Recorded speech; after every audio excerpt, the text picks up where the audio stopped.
What's up, everybody? Welcome to Down and Dirty with Michael Julian. I'm your host, Michael Julian, and on this show, we're getting raw, real, and leaving no stone unturned. Each week, I sit down with some truly remarkable people who have overcome immense challenges and adversity in their lives. Whether it was childhood trauma, discrimination, mental health struggles, or any other obstacle thrown their way, my guests aren't just survivors, they're warriors who took their pain and turned it into power. They'll share their unfiltered stories and the life lessons that helped shape them into the forces they are today.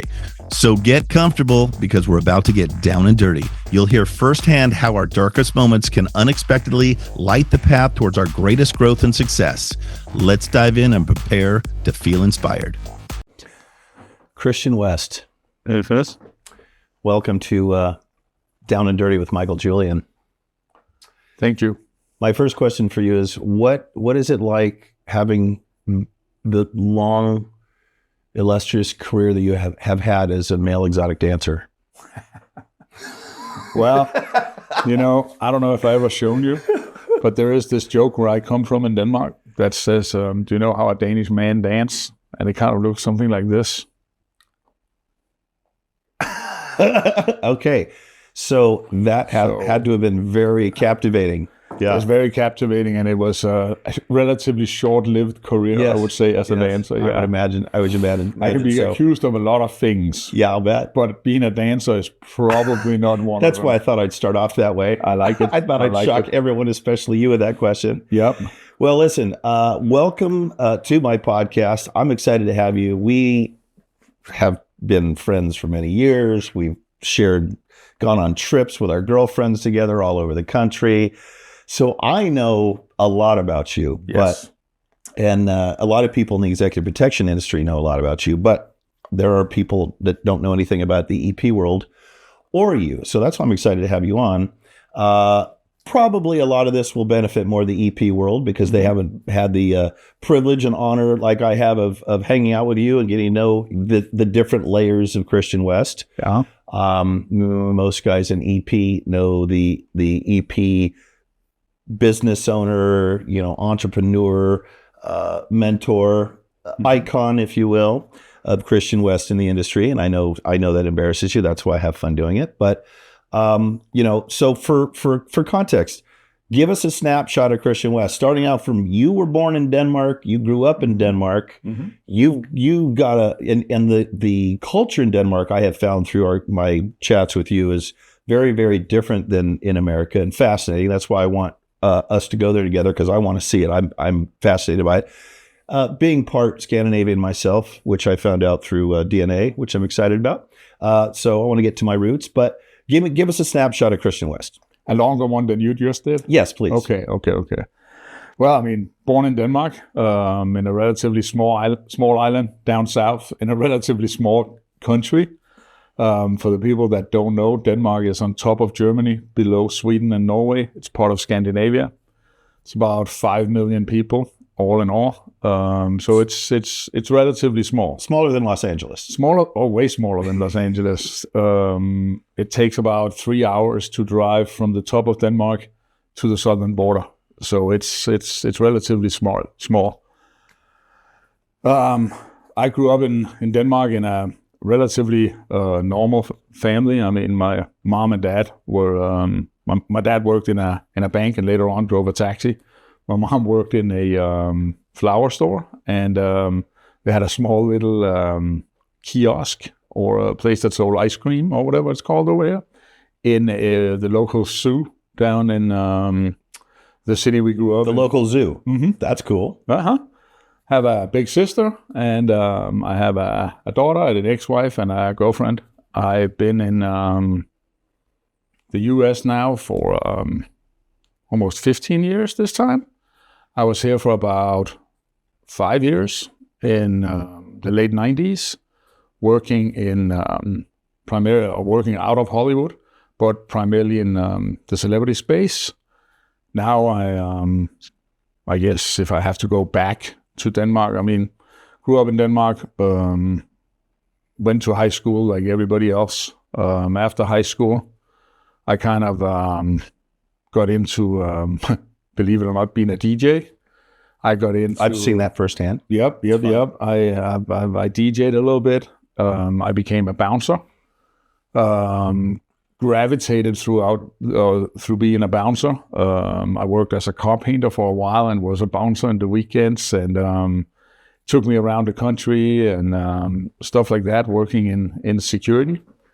Moved from the little island I grew up in to Copenhagen when I was around 18, 19. Copenhagen is the capital of Denmark.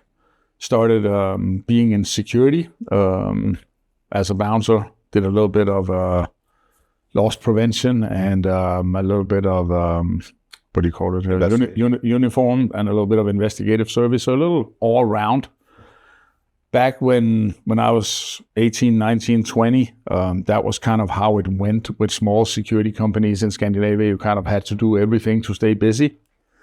I was kind of lucky or unlucky. I don't know. My life kind of took a turn when one of my friends asked me to move with his crew to Los Angeles because they've gotten a publishing deal and they were getting some record contracts to come over here and produce musicians.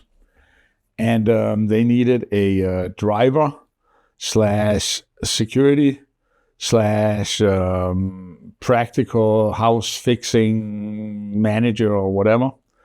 So I got a chance to move from Copenhagen to Los Angeles, where I started working for these producers that produced a ton of people and got relatively successful. And I spent just short of 5 years working with them. After that, I went back to Denmark again, started a small little security company with all the stuff that I had learned while I lived in the US. I wouldn't say, because I don't know for sure, that I was the first guy who offered up like commercial bodyguard services, as we called it back then. But it was probably pretty close. I mean, there was not a lot of people doing it back then. And me coming from Los Angeles, knowing the movie and the music industry, got me, I guess, a little bit of a heads up, knowing a few people here and there, knew how the recording business worked and stuff like that. I was able to get this company off the ground. We went to being a couple of $1 million in revenue. I got an offer to sell it to Securitas back when Securitas was kind of like buying up all the different companies around the world, and they had bought Pinkerton. So they needed somebody to do the specialized services that I had kind of become good at in my own company. And I ended up selling it to Securitas, and I remember it because we closed about a week before September 11th. And actually we closed on September 1st. And on September 11th, we all know that the security world changed. Completely. Especially when you were in a company like Securitas in Denmark, right? Because besides control risk, there was nobody really who did specialized security services at a high level. So we got a chance to do a lot of exciting projects. It was a great learning curve from me, taking stuff from being really small and trying to scale it to become a little bit bigger and try to fit it to a corporate level or a enterprise level or whatever we call it now, right? Taking something that I only had to build once and try and scale. That was really a learning lesson, but I didn't know I was learning this until later in life. But when I think back about it, it was really where I learned a lot. Did about 3 years doing that. And let me interrupt you for a second. Based on the photographs I've seen with your entertainment clients and the autographed gold records that were given to you by them, you, I know, worked with some of the biggest names in those genres. So you got really good experience with some really high-profile entertainment celebrity clients. Absolutely. There is something, though, that was really unique, and that was that I worked for mostly the producers of the artists, right? So you kind of saw how the artists and the artist security teams did it, good or bad. And then you got a chance to kind of do it your own way with your own clients, right? So that was really good. Yeah, like I said, did 3 years with Securitas, helping them out in my first company, which were called West Security, really original. Yeah. Got a chance to start up again after my time with Securitas was over, and I started AS Solution, which in the beginning was called Advanced Security.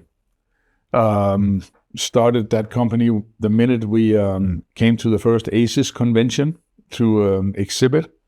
We got hit with a cease and assist because somebody else already owned that name. So I had to change the name really fast, and that's where AS Solution actually came from. And it's AS Solution, not plural. It's AS Solution, not Solution. No, it was supposed to only be one. Yeah. And the good thing about not having English as a first language, but as a second language, is you don't have to think so much about that, right? Because you just come up with the name and it's AS Solution and done. I've been asked a million times why it's not AS Solutions, right? But had to come up with a smart answer for that, so it just became there's only one solution. Love it. Another thing that we didn't think about was also the shortings, like ASS, like AS Solution. Mm-hmm. A lot of times became, can I say it? Like AS Solution. Oh, that probably wouldn't have gone over well. No, well, I don't care. You know, it was actually kind of fun, and you know me better than most people, Mike. I feel stuff like that is a lot of times a conversation starter when you talk to clients that you potentially try to pitch or that want to make fun of your name or whatever, right? So there was no point of changing that, right? Yeah. And then I was with AS Solution until, 2019? Yeah, 2019 or 2020. I can't remember the exact separation date, but AS Solution became kind of a, I guess a little bit of a success would be okay to say. Yeah, that would be a fair assessment, I think. Yeah, I mean, we went from 0 to, I guess when I left, we were around 70 million, on track to do about 100 if everything had gone well or was supposed to go well. I left because we had a couple of mergers along the way. So we went from being a small company, selling it, merging it with SOS Security out of New Jersey, which were a really happy merger, a really good sale. It took us from about 30 million to the 70 in about 3 years. So it was a tremendous growth. It was a great success. We had great revenue, great earnings. I was super happy, got along with the family that owned it really well. It was awesome. But like everything else, all good stories come to an end. And at one point, I kind of had this feeling that the quality that we were providing was kind of sliding a little bit away from where I wanted to do. So I had a couple of big come to Jesus meetings with my guys, and I realized that from the top to the actually agents that doing the work was kind of starting to get a little long. And at the same time, I realized that I also found out that SOS, the mother company that at this point owes me or owns me, is being sold to another company that's going to make us even bigger. Can you say who it is? I think so. I mean, it was called Allied Universal. Allied Universal, a multi-billion-dollar company. Oh, it's, I think, by far the biggest security company in the world, right? And it's actually really funny because everybody expects me to not like Allied Universal because things didn't really go the way it was supposed to, I think, after I left. But let me actually correct that. I learned a lot from being with them for about a year and a half on how to scale things, how to be in a corporate setting. But I like the product of protection. Like, it's probably the only thing I'm really good at in this world. And I like to think of myself as a little bit of a protection nerd. Yes, I would completely agree with that. Yeah, but it's kind of, what I do. And I think it's kind of like one of the things that if when we all go to heaven or wherever we go, maybe down under or wherever, and somebody asked me what I did, I think that I could be proud to say that I was in executive protection, good or bad, and I like to believe that what we did have made a little bit of an impact on how the executive protection industry has grown over the years, right? And I realized when I was sitting here looking at my own life and thinking, what is the next 5 years going to be? I realized that I could not influence and take what I wanted to do of the highest quality protection and branch it out to even more clients, and especially not with a company that is as big as Allied Universal, right? Because they're really good at a lot of things, but making things really small and very customized, I believe, can be hard in a massive, massive company. I agree. And if I can interject, I think my impression is you love protection. You love being a protector. You love providing a quality service and product that is protection. So that is what you love. Allied Universal, God bless them for making their shareholders and owners and lots of money. They're in business to be a business. Oh, yeah. You happen to be in business because you were doing what you love. Absolutely. And I think on that, anytime anybody's in that, could be a chimney sweep, it could be a plumber.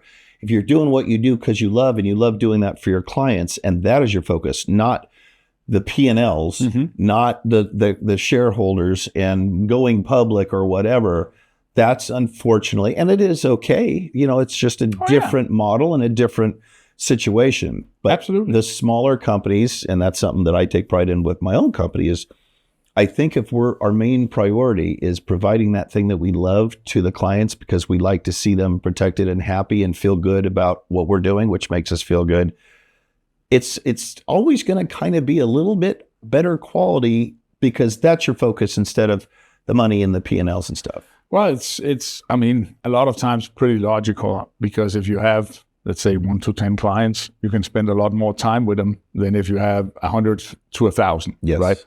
So I think it's pretty obvious then that when you're small, you're better at customizing things and making it right. And one of the things a lot of people don't realize in executive protection is that if you want to have 100% structured and 100% organized business, you should probably do something else, because the product that we deliver is never the same. It's somewhere between, in my opinion, somewhere between 60 to 80% the same. And then the customization piece for that family, for that client, is somewhere between 60 to 100. But we don't know it. So it constantly has to be fluent. Yes. And you constantly have to have the finger on the pulse. You have to develop with your clients. You have to scale it up, scale it down, step forward, step back. And that can be very, very hard, right? So it's very hard to scale.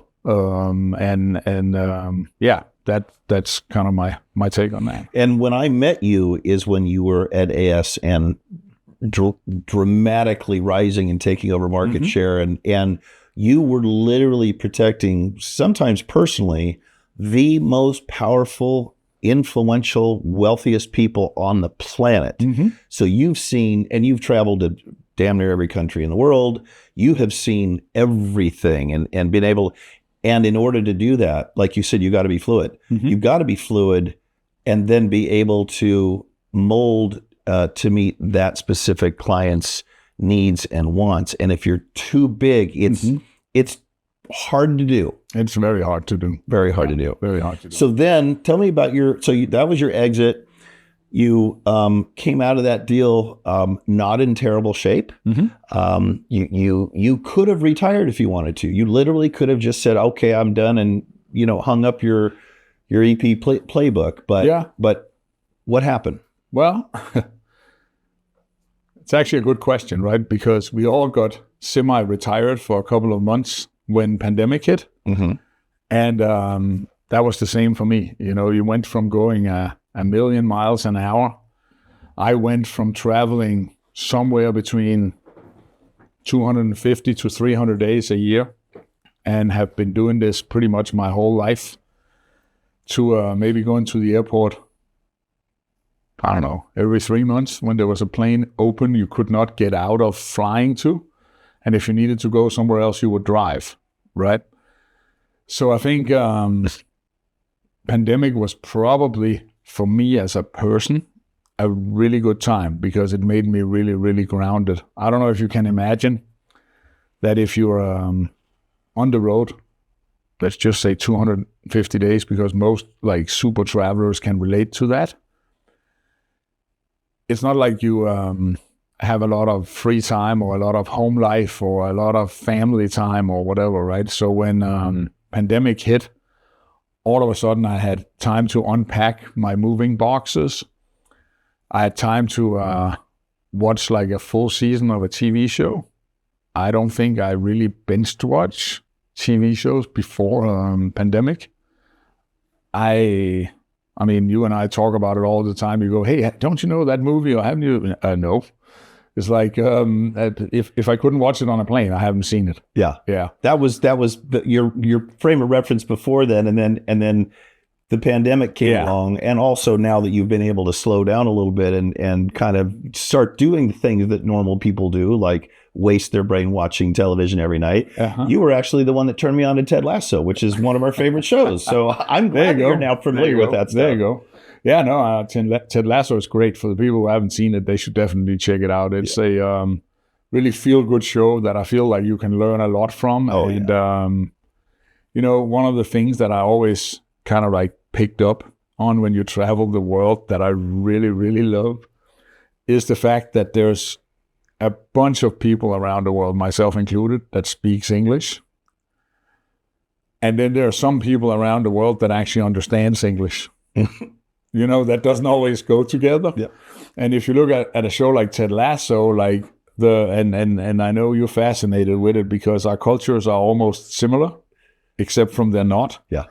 Right? I mean, what is it he say when he gets the first cup of tea? He goes, it's hot brown water. Yeah. It tastes like hot brown water. Yeah. And he keeps like referring to that through every 3-4 seasons. Oh, he hates tea. He hates tea, right? But it's one of those things that it's the little things. I don't know if you remember, a couple of years ago, I wrote this blog about the science of a cold Diet Coke. Yeah. Right? If you go to America and you ask for a Diet Coke, you get a big glass, it's full of ice, and it's poured out of a fountain.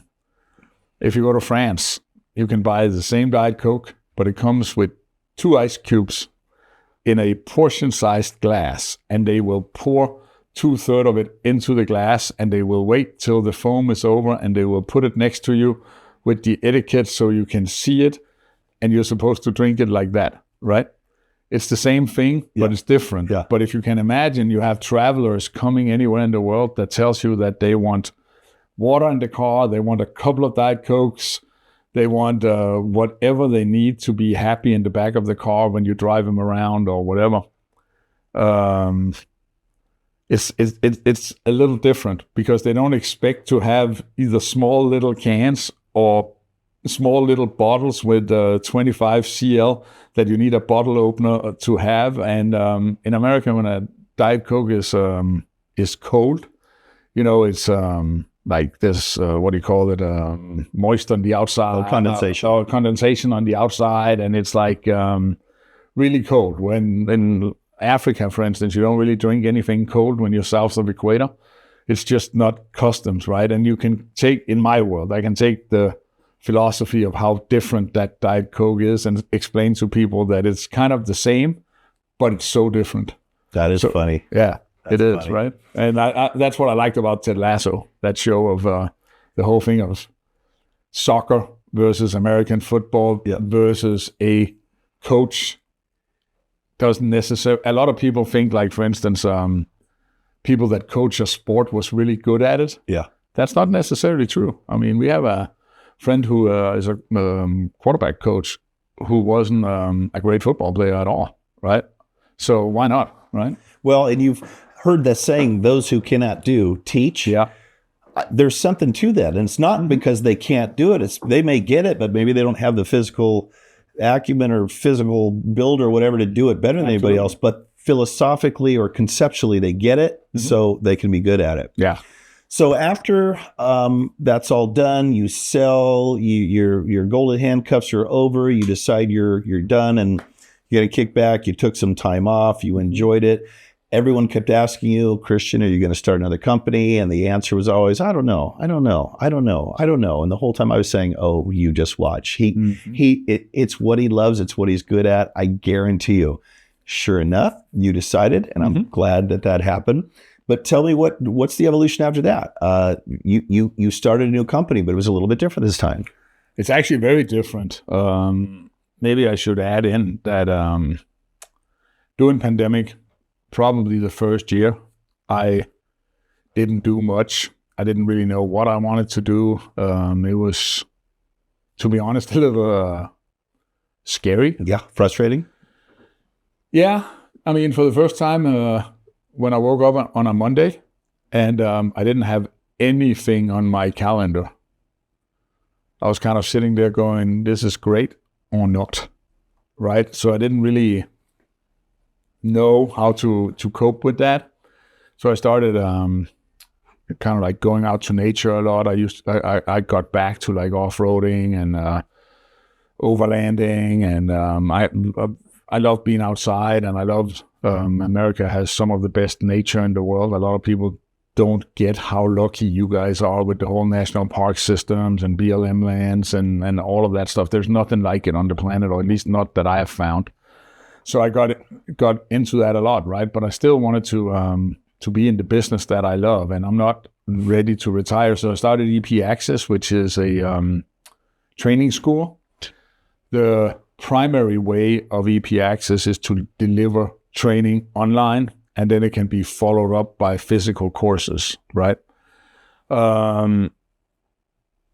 And that was kind of a big learning lesson for me, because I guess in the EP world, I've always been a little bit of a disruptor. I like to do things my way.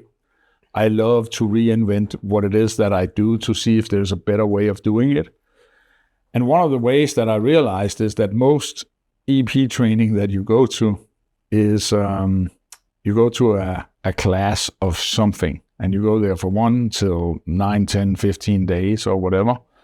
And about half the time is spent in the classroom, and about half the time is done doing a physical exercise. Scenarios and simulations. Absolutely. So I was kind of thinking to myself, why do we pay to go to a classroom training? Why don't we just do that online? And then you can go so let's say you had to do a 6-day training event, right? Typically it's 3 or 4 days in the classroom, and it's either 2 or 3 days of doing physical stuff. And it costs a certain amount of money to go there. You have to pay for the hotel, you have to pay for the instructors, you have to pay for blah, blah, blah. Why not do the 3 days that you have to do in the classroom online at home before you get there, so you're ready to train when you get there, so you can get more out of it. You're smarter when you get there. And EP Access worked with some success. We trained thousands of people. So for the haters that say this system doesn't work, it absolutely works. And I don't really care what people say. If you look at any training for even special forces, for pilots, for surgeons, for whatever, there's online elements to it. But don't get me wrong. Of course, it doesn't teach you everything. But it can definitely teach you the theory of what it is that you're doing. Well, I think, and I completely agree with you. I'm actually glad you touched on that, because it cracks me up. Oh, when these haters get on and say, you can't learn EP through online training, blah, blah, blah, blah, blah, blah, blah. I have a lot of thoughts on this. My Alive Instructor certification course was all in person before COVID. And then all of a sudden COVID hit, and I'm like, I've got 13 people in New York in 3 weeks that I'm supposed to be there, but the quarantine time is 10 days in New York before you can actually go out in public. It'll never happen. Hey, kicking and screaming, I finally said, okay, I have no choice. Put the course online via Zoom webinar. Wildly successful. Everybody says it's just as good as being in person. I was forced into that. So then when I see and hear people talk about, oh, you can't teach EP online. Well, like you said, you can teach conceptually in a classroom, and then you can practice what you've learned out in the field doing scenarios and simulations. Why the hell not take an online course in the privacy of your own home when you're tuned into it, which, by the way, you can take 10 times before you go out and do the physical side.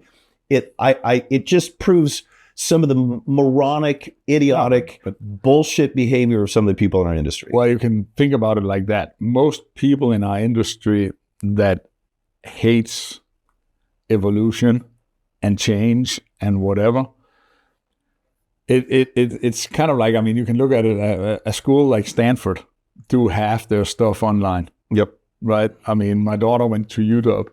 They switched all their stuff online, and she graduated with higher, what do you call it, score? Grades. Yeah, than she did the years she did physically, Yep. right? We're different. I get it, and yes, it's a new way of thinking and all that stuff.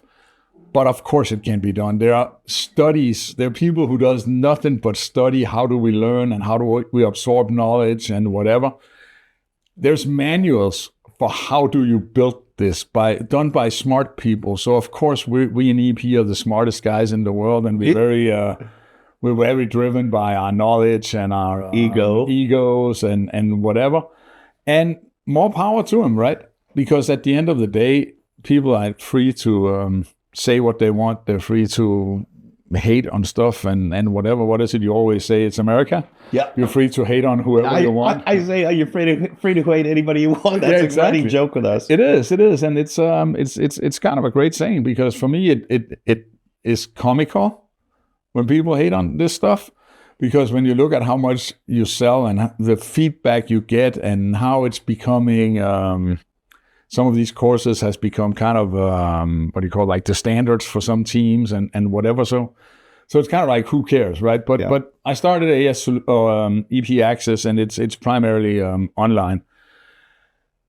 What it did was it gave me a lot of stuff to do. It gave me a lot of time to get back to what I was really doing, which the last years of AS Solution, since we had become such a big company, I went from being an agent to be a protection detail manager, to be a protection program manager.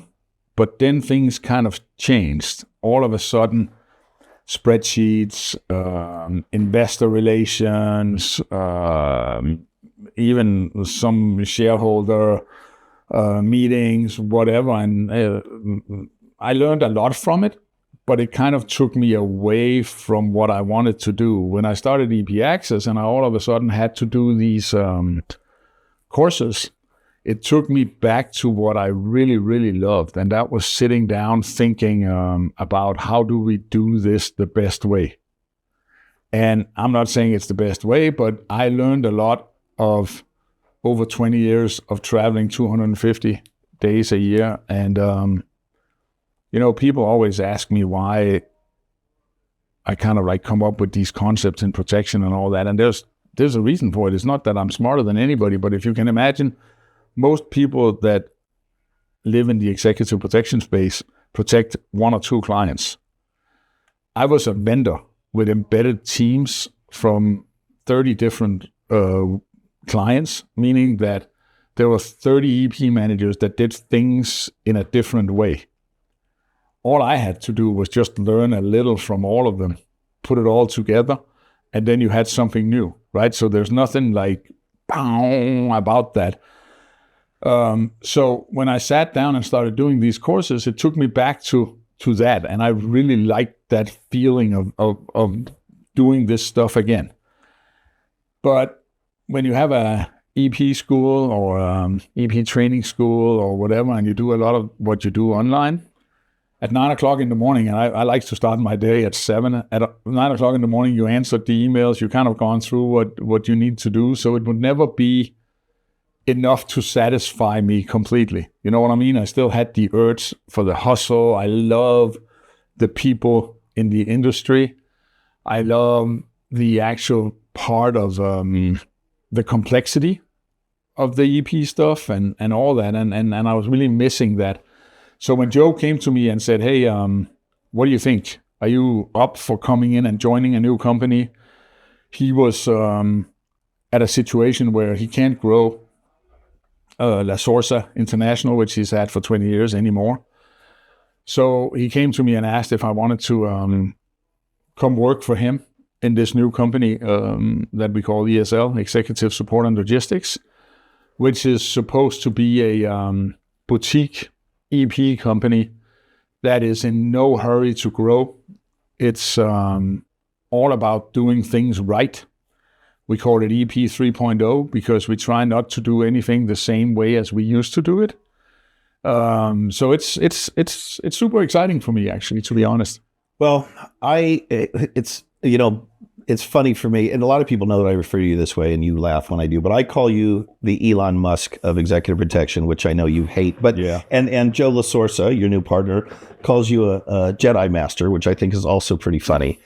But I remember it took us 4 hours to drive from, what was it, Orlando to Miami, because GSX to a different conference or something like that. So for 4 hours, we sat there and talked about the industry. Mm-hmm. And you started telling me about these ideas and these concepts and these things you think about, mm-hmm. that I'm going, my God, who thinks about this stuff? And it was, at that moment, I realized how much thought and consideration, mm-hmm. you put into our industry, but not just the nucleus, but everything affected by it, and the clients, the principals, the agents, the buyers, the producers, everybody involved. Mm-hmm. And then you're thinking years down in the future about this. That's right. And I think that's part of the reason you came up with EP Access.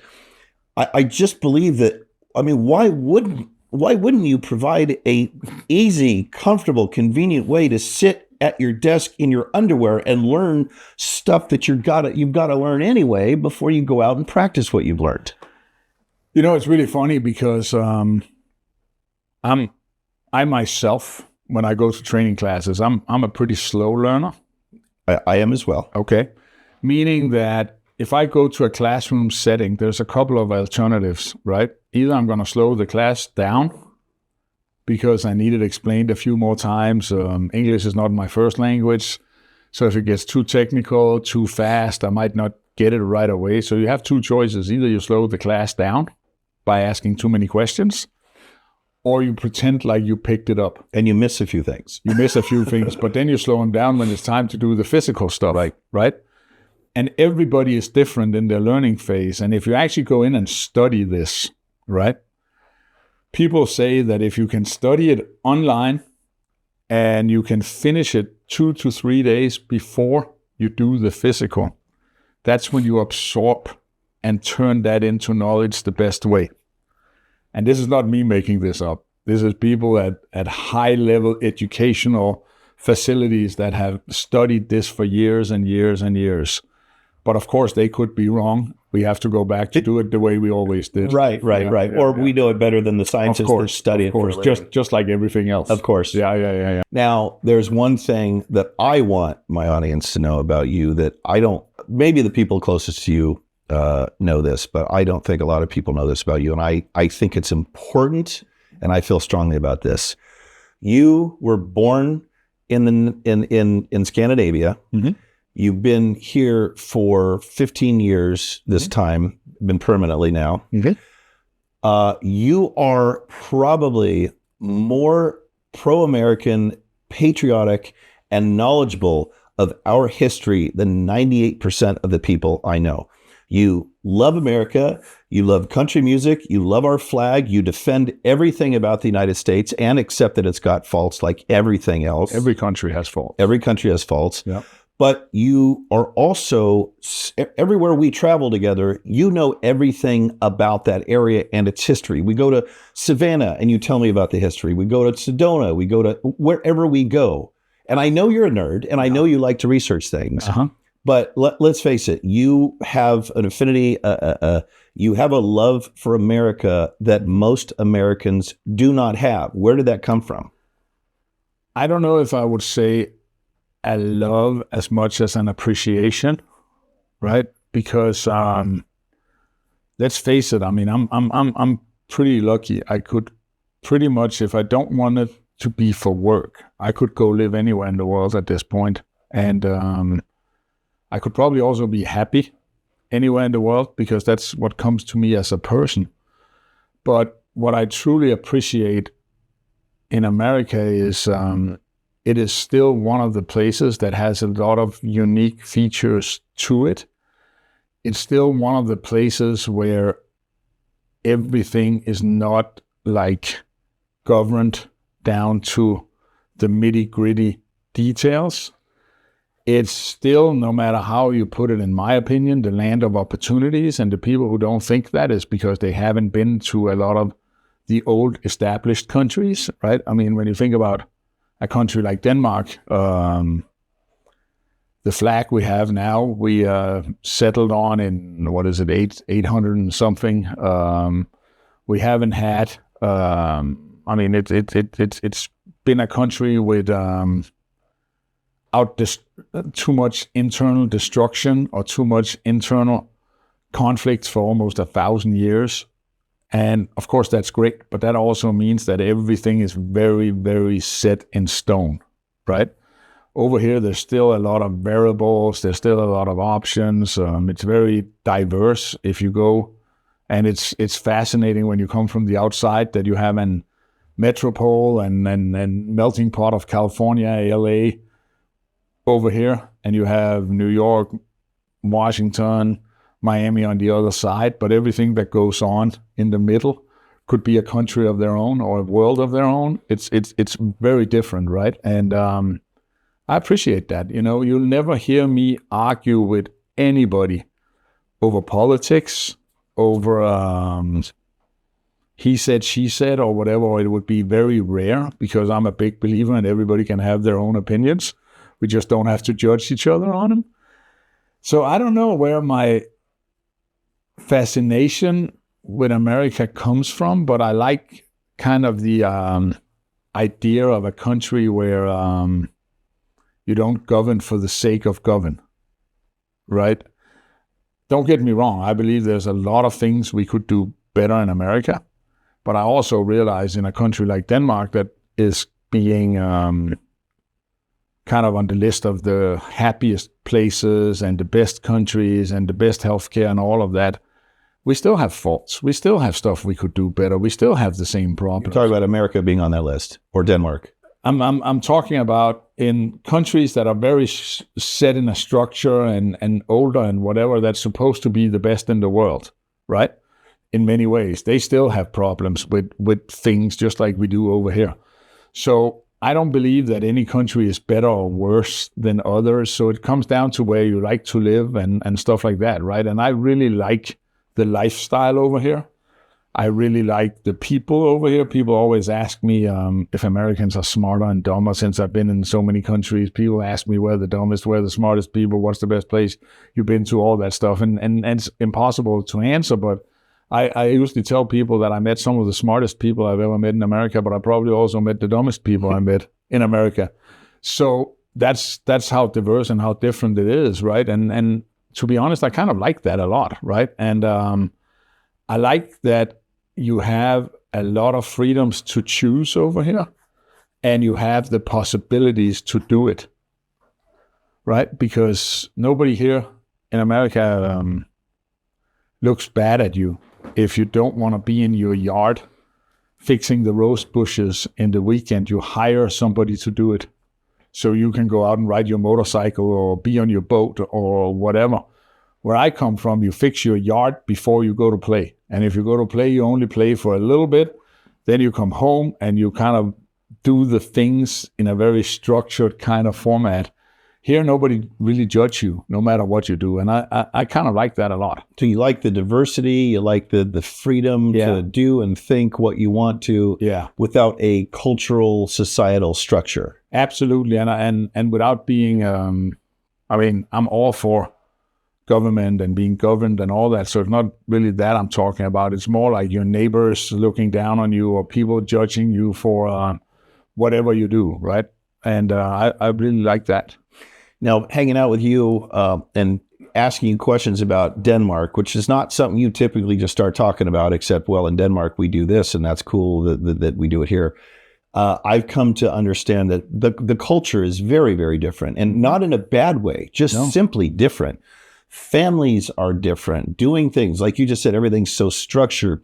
You literally start to vibrate if you think you're going to be 2 minutes late to a meeting because you're always 15 minutes early. So, which I personally love, but that's a much more relaxed way here. And in some countries, it's way more relaxed than that. So I start to vibrate because I can't believe how late people are.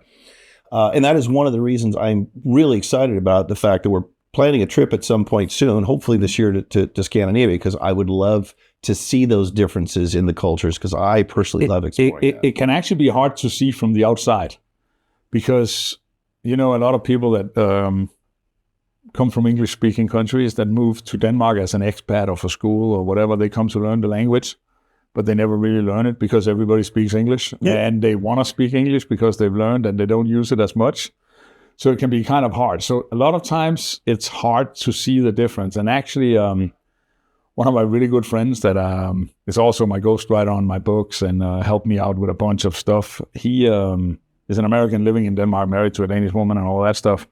But he actually teaches these training classes for Americans being expatriated to Denmark for work, or Danish people moving to the US. And he teaches the cultural differences, which is kind of funny, right? Because when I go to a supermarket, and this was a big thing when I came here as a tourist, or before I lived here, and when I traveled here for work, when I go around the supermarket and I meet another man, he goes, how you doing? And we kind of nod at each other, right? I fucking love that. Yeah. Because it's polite, you respect the other people, you acknowledge that they're there. Where if you do that in Europe, people think that there's something wrong with you, because why would you say hi to somebody you don't know? Or you've got an agenda and you're getting close to them to rob them or something. Exactly. Or they're like, how you doing? They're like, why do you ask me that? Why do you want to know how I'm doing? It's not so much the understanding of it, right? So those little nuances is what makes the cultures different, because most people, when they go there, they just meet people on the street and they see it and stuff like that. So it'll probably appear to be way closer to being the same. I guess the devil is in the details, right? Yeah. Well, I think that's cool. Well, it is cool. Well, I personally appreciate and respect your level of appreciation and respect for the United States. It honestly kind of frustrates me and bums me out a little bit when you know so much more about the history of my country than I know. And I'm like, damn, we really need to get our game together, because people that didn't even grow up here wouldn't they know way more about the country than most Americans. But it's also a question about what's your interests. Yeah. Right? I mean, I usually say I made a career out of waiting for people. Yeah. When you're an EP, you start an EP because you think it's kind of like a James Bond job, right, or you're going to run around protecting people and jump in front of bullets or whatever people think. But in reality, you spend a lot of time waiting, right? So that gives you a lot of time to research, read, pick up stuff and stuff like that. And I've always been interested in history and geography and all of that stuff, right? So I don't know, man. It's just my thing, I guess. No, it's more cool. than anything. Yeah. I appreciate it. I think a lot of American loving, patriotic people would respect and appreciate that about you as well. Let's talk about your shirt. My shirt? Let's talk about your shirt. Yes. Now, I know a little bit about the history of this situation, but explain to me this shirt and the evolution of the fact that 99% of the time when you see Christian West in public, he is wearing a black shirt with a bunny skull and crossbones. Let's talk about that. Well, what do you want to know? Well, what the hell, dude? I mean, how did that? The rumor is you like that shirt, so you bought 360 of them, one for each day of the year. Yeah, that's actually true. I love it. Yeah. I love it. All right. When did this come about? Well, kind of by coincidence a little bit, so I used to travel a lot, right? So travel was a part of my whole adult life. And I always kind of like to dress in a kind of relaxed way. So jeans and t-shirt has mostly been my go-to also for business, because I'm a big believer in not trying to come off or pretend to be something that I'm not. And especially as I got older and got more confident in myself and got more confident in my professional life and stuff like that. You hear me say all the time that I would put a tie on if we go to the president or the queen. I rarely dress up unless there's a reason for it. Then I'm all for it. But I kind of like being myself, and I think I perform the best when I feel my best. And I feel my best when I wear what I'm comfortable in. Sure. Yeah. Okay. So at one point, my ex-wife got me these shirts, and I was like, wow, these are really nice, and they fit me really well. Back then, they were only sold online, and it was a totally unknown brand. And she got me 2 or 3 for my birthday, and then Christmas, I got 2 or 3 more, and eventually I had maybe 10 or whatever. So it became my go-to. And if you really want the story, at one point, I'm not into sports cars. I'm not into owning a million things. I'm actually into owning a few things as I can. That is very true about you. And when I bought my office building, you gave me hell because you're like, why do you want to own a building? Yeah. That just doesn't make any sense. Exactly. And I thought, well, geez, I always thought it did. And then I'm thinking, does it make sense? So it doesn't. You're simple. You're not into the big flashy stuff. No, I mean, and if you own it, that's great. But I mean, never pay it off. I mean, let the bank finance it forever. That's the cheapest way in my world. But that's just me, right? So when over the years I sold a few companies, and I always was kind of like making this joke to myself that if I ever made a little bit of money, I would treat myself to a new T-shirt every day instead of a sports car or a plane or whatever the hell people buy. So when I sold AS Solution, I ended up buying 365 of the same T-shirt. The thing that I hadn't really counted in, because my whole idea was to do this thing of having a new T-shirt every day, and then just throw it out. Yeah. But I couldn't get myself to do that. To throw them away. No, I couldn't, because they're actually really nice. The second time they're cleaned as well. Yeah. So now I use them a little bit longer, but if you can imagine that you have 365 T-shirts that were supposed to be one per day, you have to store them somewhere. If you use them 5 times, all of a sudden you have T-shirts for 5 years. Yeah, right? That's true. So that's kind of the story. But the pile of the 365, of course, is going to get smaller and smaller eventually. Yep. And would I do it again? I don't know. But now it's also became, I guess, a little bit of a thing that people joke with me about, and I'm fine with that. Well, I love it, and I knew it was a rumor, and I thought, well, this is funny, and I for years you have been wearing the same T-shirt, and I thought, is it true or is it not? And then 2 weeks ago, we're in Sedona at the Airbnb unpacking, and you come out with a brand new one in the plastic wrapping, and I went, oh my God, it's true. This guy must have a freaking pallet of these things in his closet. Almost. That's great. I think that's very, very funny. And then there's another thing also that kind of fitted into this, and I guess I sidetracked myself a little bit from the story. When you think about, I wanted to wear what I'm comfortable in. I've also lived pretty much the last 20 years in a carry-on. I can't remember the last time I packed a suitcase unless I had to transport some gear or something. I've been able to be an EP agent in a carry-on for 20 years, right? And there's nothing easier or faster than take 5, 7, 10 wrapped shirts and put in a little suitcase, and you're good to go. And right? 2 pairs of jeans. Exactly. Yeah. And that way it works. Yeah. Right? Yeah. Well, quick and funny story. We had a detail, I think it was in Hollywood or Beverly Hills or something like that, a year and a half ago. And I had like 40 guys to supply, and I was going to run the detail myself. And you and your girlfriend were coming out for the weekend. This is on like a Sunday night. So you guys came out, we hung out, we had, went to dinner, had a good time. And I'm like, Christian, you guys are coming out anyway. You want to work this thing with me? You go, yeah. You were bored. You hadn't started your new company yet. Uh-huh. So you come out, you're in a suit, and then I remember being in this venue, and I was looking for you. I'm like, man, where is Christian? I got to find him.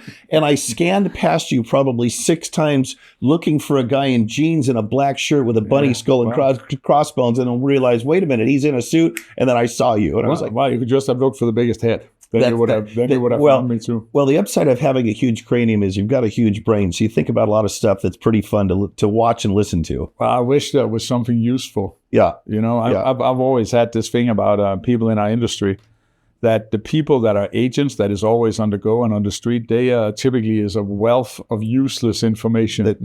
You have a lot of information. And 99% of it is probably useless in the real world. I happen to be fascinated by probably 85% of it. So, but every once in a while, you start talking in the car, and the girls and I are looking at each other like, what? And what is he talking about? And and then you catch yourself and start laughing. Yeah, that happens.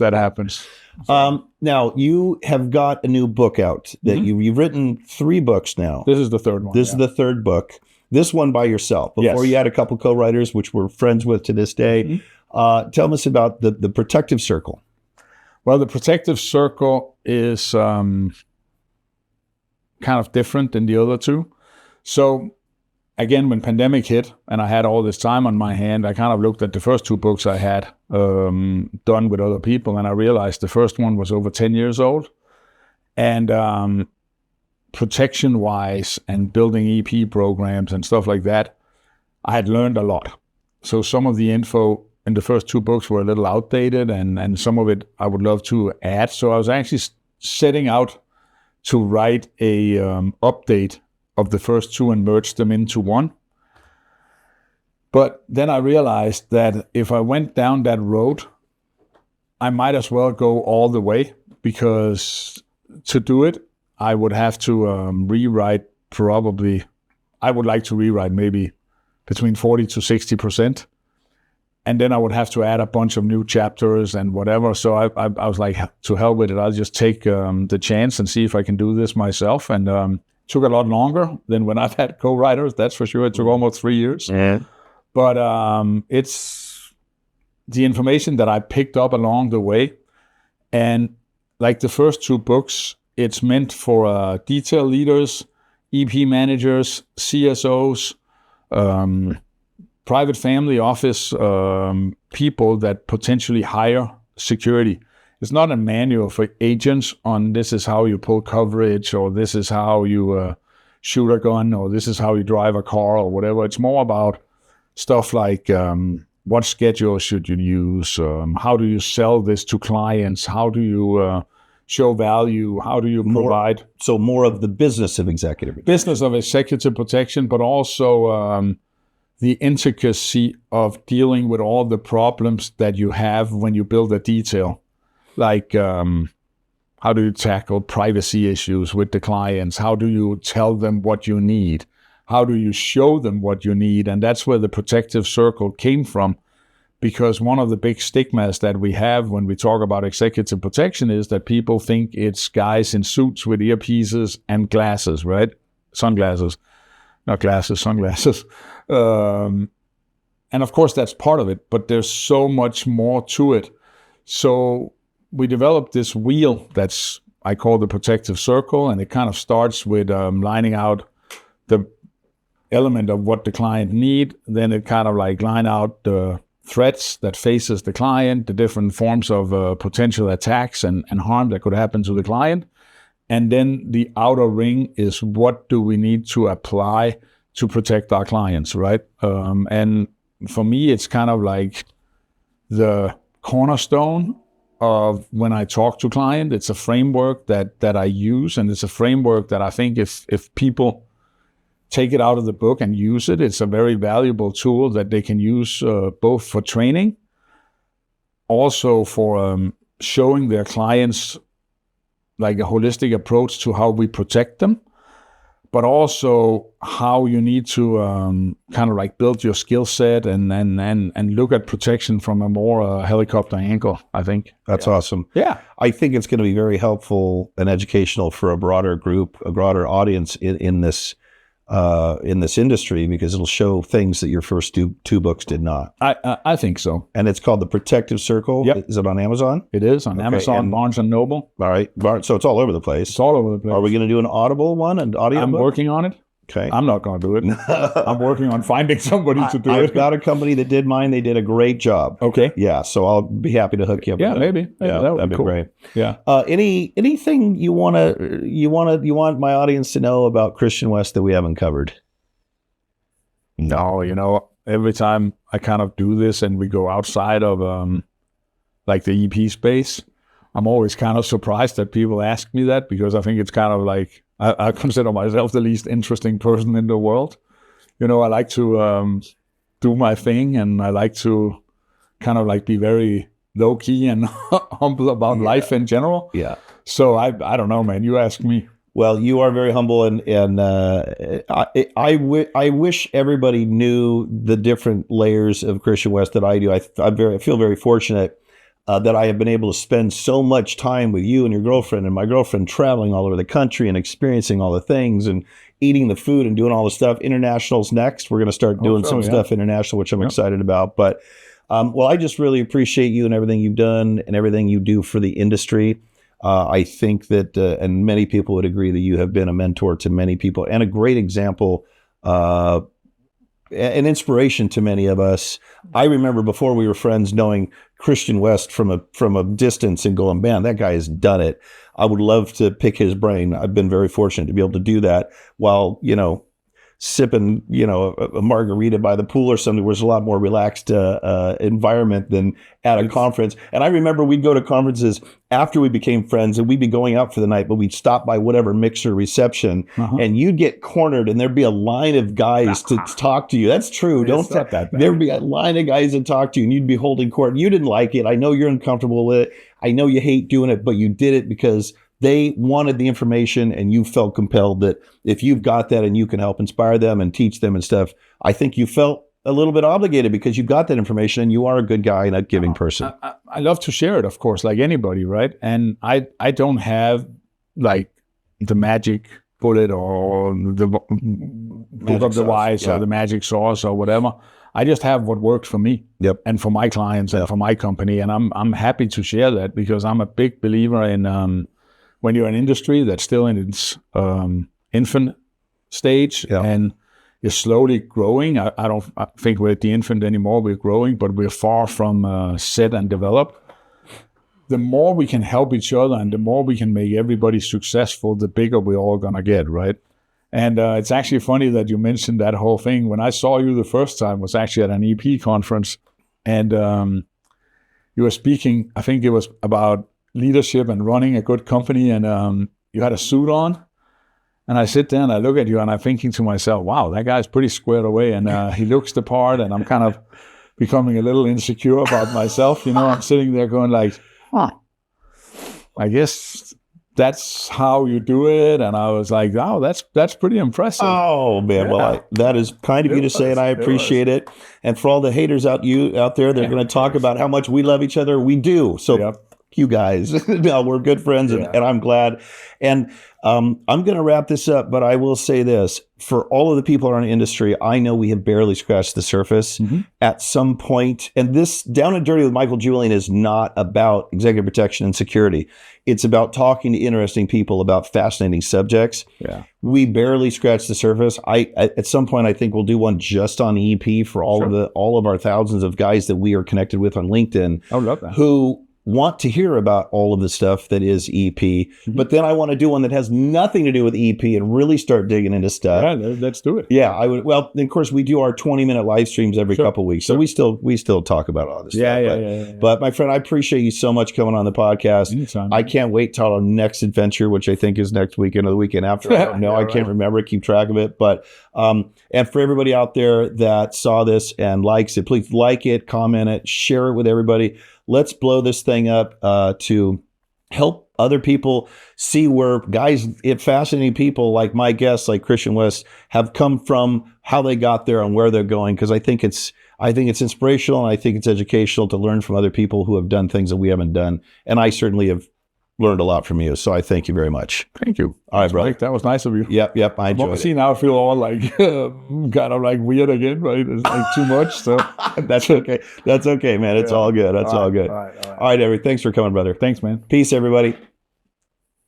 Until next time, please connect with me on your favorite social media platform where you can follow me on my personal journey, including the fun stuff I do with people close to me to celebrate our lives and our victories.